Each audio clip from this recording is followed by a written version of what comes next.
ভাই ক্ষমা করে দিস তুই আমাদের, আমরা তোরে বুঝতে পারি নাই। আজ সত্য আমাদের চোখ খুলে দিয়েছে। একজন নির্দোষ ছেলেকে কিভাবে ফাঁসিয়ে দিল, অনলাইন আসলে কি করতে পারে সেটাই আজকে আপনারা জানতে পারবেন। পৃথিবীর একমাত্র জায়গা মায়ের কোলকে হারিয়ে সেই সন্তান এমনিতেই কিন্তু দিশাহারা হয়েছিল। এমন তো অবস্থায় র‍্যাব এসে তাকে আবার আটক করে নিয়ে যায়। জিজ্ঞাসাবাদে জানা যায় সেই ছেলেটি নিজেই নাকি নিজের মাকে ফ্রিজের মধ্যে ভরে রেখেছিল। আর এটা শোনার সাথে সাথেই অনলাইন একরকম রাতারাতি এই টপিকটি ভাইরাল হয়ে যায়। নানা ধরনের মানুষ নানাভাবে মন্তব্য করতে থাকে সেই ছেলেটিকে নিয়ে। আমি নিজে এরকম একটি তথ্য পাওয়ার পর সেই ছেলেটিকে নিয়ে এরকম একটি ভিডিও বানাই যেখানে ওই ছেলেটির বিপক্ষে কথাগুলো বলি। একজন সন্তান আবার কিভাবে তার মাকে ফ্রিজের মধ্যে ভরে রাখে। মা নাকি তার হাত খরচ দিচ্ছিল না এবং তার প্রেমের সম্পর্কটি মেনে নিচ্ছিল না, যার কারণে তার মাকে নাকি তিনি ফ্রিজের মধ্যে ভরে রাখে। যে তথ্যটি ছিল সম্পূর্ণই ভুল। আজকে হঠাৎ করে আমরা কিছুক্ষণ আগে জানতে পারলাম তার মাকে তিনি আসলে ফ্রিজের মধ্যে ঢুকায়নি। তার বাসারই 4 তলার ভাড়াটিয়াই তার মাকে মেরে তারপর ফ্রিজের মধ্যে ভরে রাখে। কারণ সেই ভাড়াটিয়ার রুমের মধ্যে চলতো অশ্লীল কার্যক্রম। একের পর এক মেয়েকে নিয়ে সেই রুমের মধ্যে ঢুকতো এবং তার মা সেটা দেখে ফেলে। এরপর ভাড়াটিয়াকে হয়তোবা তার মা কিছু বলেছিল আর সেটারই ক্ষোভ প্রকাশ করলো এইভাবে দুনিয়া থেকে সরিয়ে তার ঘরের মধ্যে ঢুকে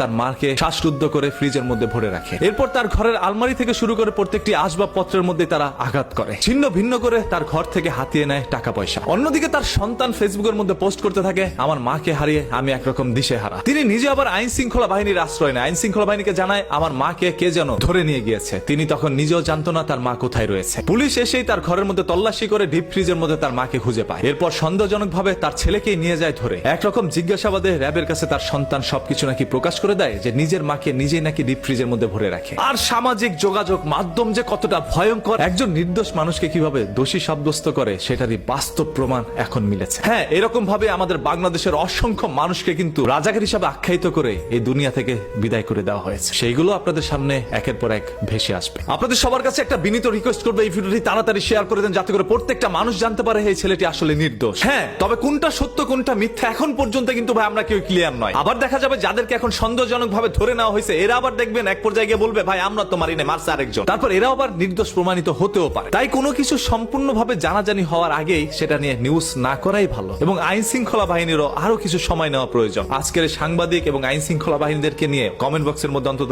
এক লাইন লিখে যান, দেখতে চাই আপনাদের সবার মূল্যবান মতামত। আর র‍্যাবি ভাই জিজ্ঞাসাবাদে এমন কি তথ্য বের করলো যেগুলো সম্পূর্ণ ছেলের বিপক্ষে গিয়েছিল আর যেগুলো সম্পূর্ণ নাকি মিথ্যে। আইন শৃঙ্খলা বাহিনী একজন মানুষকে ধরে নেওয়ার পর জিজ্ঞাসাবাদে যদি তার উপরে সকল দোষারোপগুলো দেওয়া হয় যিনি সম্পূর্ণ নির্দোষ ছিল, তাহলে দোষী মানুষগুলোই কিন্তু সমাজের মধ্যে মাথা চাড়া দিয়ে উঠতে পারে। আর যার কারণে আমাদের দেশে প্রতিনিয়তই অপরাধীকে অ্যারেস্ট করা হচ্ছে, তারপর অপরাধ যেন কমছে না। কারণ সঠিক অপরাধীকে চিহ্নিত করা এখনো হচ্ছে না। নির্দোষ মানুষগুলোকে অপরাধী বানিয়েও তাদেরকে সর্বোচ্চ সাজাই দেশের মধ্যে দেওয়া হচ্ছে বলে অনেকেই জানে। আজকের এই ঘটনাটি আমাদের সবার চোখ খুলে দিয়েছে। এখন থেকে যেই কোনো দুর্ঘটনার পিছনে লুকিয়ে থাকা সেই ছোট্ট ঘটনাগুলো একটু যাচাই করে দেখবেন। আমরা সাধারণ জনগণ ভাই এক একটি দাবার গুটি আমাদেরকে দিয়ে কেউ একজন চাল দিচ্ছে। সেই লোকগুলোকে যথাসম্ভব দ্রুত চিহ্নিত করা প্রয়োজন। এই নির্দোষ ছেলেটিকে আমরা কতই নাকি বলেছি, তার মাকে হারিয়ে একরকম তিনি যখন ছটফট করছিল, দিশেহারা হয়ে পড়ছিল, তখনই আবার দেখছে পুরো জনগণ তার বিপক্ষে। আজকে তার কাছে কিভাবে আমরা ক্ষমা চাইতে পারি? ক্ষমা চাওয়ার কোনো ভাষা কি আপনার কাছে রয়েছে? পুরো কমেন্ট বক্সটা আজকে উন্মুক্ত এবং আপনাদের সবার কাছে একটা রিকোয়েস্ট, এই ভিডিওটি শেয়ার করে দেন।